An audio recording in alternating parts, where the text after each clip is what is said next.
This prisoner's name is odd. He sneaked up on the coffin and examined the lock every time he left the jail.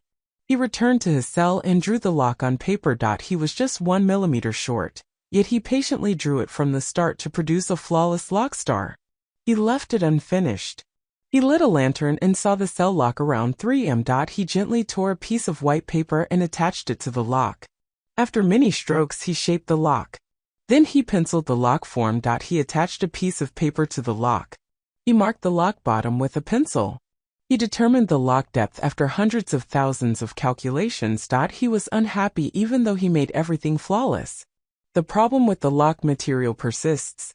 He prepared his prisoner's condition the day after showering. He hoped his prisoner might assist. He believed it was an excellent idea since his prisoner had long hair. But this idea was quite risky. He had to commit suicide to escape. When the jail guard wasn't looking, he snatched a few tiny pieces of wood from the woodshed in the afternoon. He planned to conceal them in a heat-resistant container, but the accident prevented that. He couldn't hide the worry on his face. Accidentally, the jail officer snatched his heart's heat-resistant container. Without hesitation, the officer poured the tea inside and tested it numerous times. Strangely, after thorough inspection, he found nothing peculiar. But he didn't realize how this little blunder would affect the jail. He emptied his wood cache in jail after returning. He was able to escape jail because he had planned a long-term solution. Upon his arrival, the jail officer pretended to create a nail box to attract attention. He placed the cloth in the bottle. That's how he fled quickly. Now everything was ready. The heart started to develop rows of wood. He focused on strengthening his wood grip. After smoothing the surface with sandpaper, he saw even the little fissures. After finishing the critical components, he filled the jail where he meticulously assembled them. He placed a bulb on his head to dry it and speed up jail chilling. The heart extracted the wooden key after 2.5 minutes. A cross was drawn after ensuring the components were adhered together. The last freezing phase came next. He finished this wooden key after numerous freezings. A concerned heart carrying the key cautiously approached the jail door. Feeling frightened, he was filled with hope as he turned the key. After a loud boom, the jail door opened. The heart laughed like a melody in this scenario. Fun didn't last long. He had greater issues. Another door was behind this one. His heart shattered his hopes as if they were made of fireflies. Iron doors were as thick as mountains and difficult to open. The worst part was that he could only unlock the door lock from the outside. He arrived in this nation resolved to finish the second key first. In subsequent days, the heart seized every chance to recall the prisoner's keys and the jail chamber he remembered.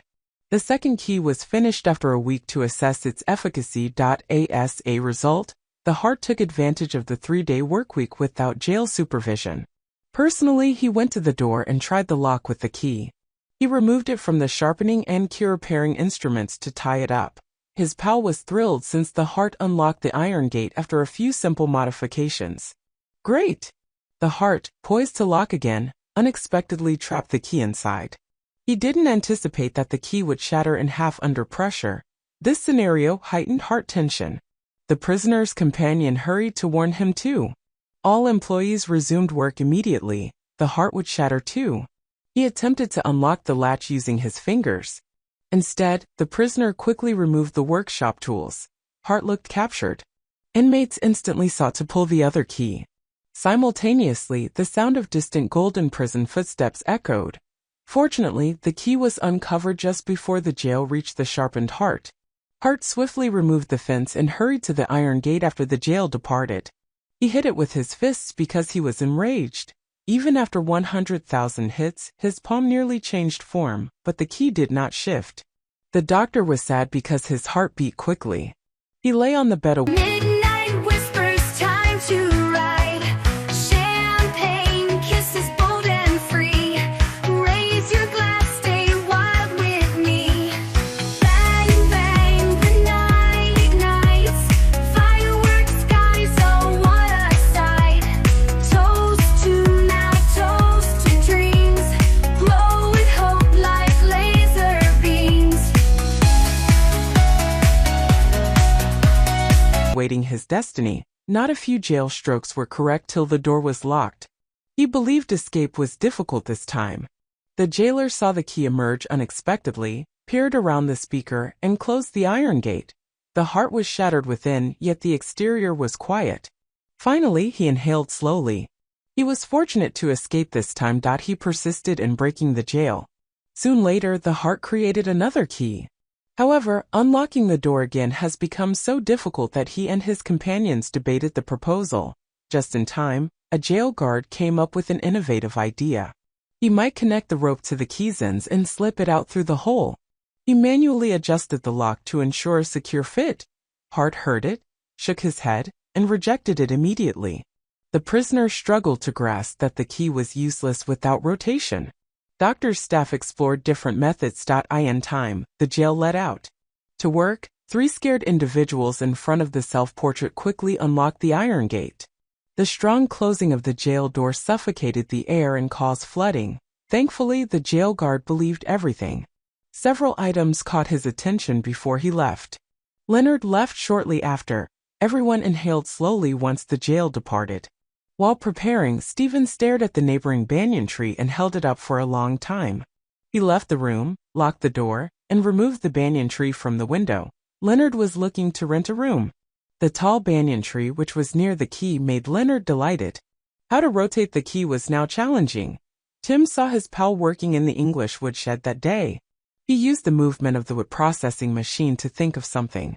He bored holes in a board in the bar's top. He fixed these 2 holes with screws and inserted the key into the other. He chose wheel rotation for the key. After everything was ready, Tim was eager to test it in the room. He carefully inserted the key, adjusted it to the appropriate angle, and spun the wheel completely. Tim was delighted by the key's effort and glad to hear footsteps behind him. A banyan tree outside seemed to be facing this direction. Tim ran outside to fetch the key, terrified. Worse, he dropped the key due to stress. The tale ends there. If the banyan tree unlocked the door in the morning, his efforts would be in vain. Tim prevented this. He pulled rubber candy from the room to rescue the banyan tree in an emergency. Thereafter, he attempted to pull the tree out the window. The tree's top was rubber candy. Tim thought its stickiness would repair this problem. It was successful again in front of him. However, the key and rubber candy dropped together as he cautiously took up the tree. Tim was so tense he couldn't breathe, but he had to relax. Continuously testing, he had to sprint every second since the rubber candy was sticky only briefly. Luckily, he found the key after many tries. He told his buddy the good news the following day. After conquering the danger of breathing softly and reclining in bed, all 3 saw optimism instantly.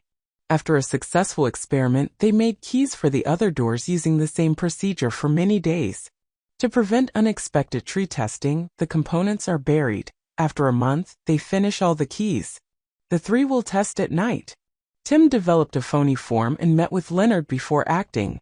The 2 carefully went down the floor and tested each key. They had to unlock 15 doors to escape prison. They manufactured 39 keys this time. Because each lock is different, they had to try again and label carefully to save time. After trying a door, he only saw Tim go. The 2 ran away quickly. They wanted to go upstairs but had no time, so they hid in the basement. The inability to secure the interior was disappointing. Additionally, the lock was partially open. Keeping the snail tight was the only option. Since the nail was too short, the narrow contact area prevented forceful usage.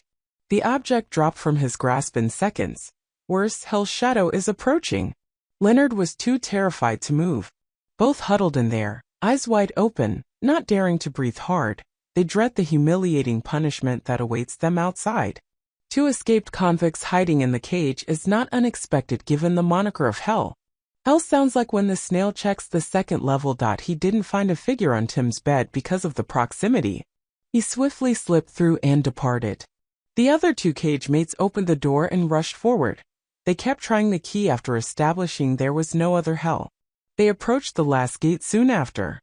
They ran out of time to complete the key, and footsteps again sounded from the top level. The 2 realized Hell may have terminated the examination. They quickly secured and closed the door before returning to the cage. Hell just reached the stairs. He definitely didn't glance at the cage. They immediately ascended to the floor after Hell. Tim was so afraid his legs shook nonstop. He could only attempt to control his anxiety by removing the vital pieces and concealing them in the water tank. The following morning, the name of Hell unlocked the cage door and entered without saying a word. His gaze was constantly forward. The universal alarm went off for 30 minutes as Tim slept on the bed. Until awakened, he panicked and stood. Tim apologized often when asked about Hell. Hell is not foolish. Not replying, Tim remained quiet. Since there was nothing else to do, Hell ordered a search of the jail chamber. He found nothing strange after many checks. Hell paused, turned, and gazed down. Large keys were on the floor. Tim was so afraid his heart raced. Hell grabbed the shattered glass. Despite his interest, he didn't know what it was. At this point, Tim believed it was smart. Tim took a close-up image, inserted it into the slot, and applied pressure. Hell believed after seeing this. Tim was so afraid his heart raced. Hell grabbed the shattered glass. Hell had to believe.